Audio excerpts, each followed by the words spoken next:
Good morning guys. তো দেখো, মর্নিংয়ে সকালেই আমার কফি ছাড়া একদমই হয় না। তো আমি এখানে ব্ল্যাক কফি নিয়ে নিয়েছি।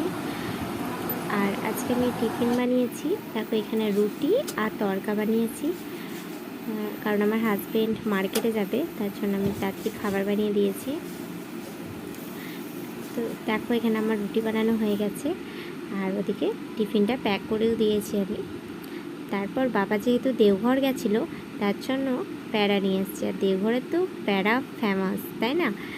তো দেখো, এখানে প্যাড়া খেয়ে নিলাম একটা। তারপরে না, আমার এই টেডিগুলোর মাঝে না একটা ইঁদুর ঢুকে গেছিলো, তাই ভালো করে ধুলোগুলো ঝেড়ে ঝেড়ে ওগুলোকে সাজিয়ে সাজিয়ে রাখছিলাম।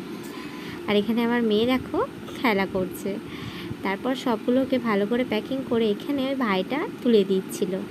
তারপর এখানে আমার মেয়ে একটু নাচানাচি করলো। তারপর আমি ভালো করে ঘরগুলো পরিষ্কার করে তারপর ফ্রেশ হয়ে নিলাম। তারপর দুপুরবেলা এখানে মহাদেবের ভোগ এসেছিলো, তাই মহাদেবের ভোগ খেয়ে নিলাম। তো আমার ভিডিওটা কেমন লাগলো প্লিজ আমায় কমেন্ট করে জানান। ভালো লাগলে একটা লাইক করে দিন।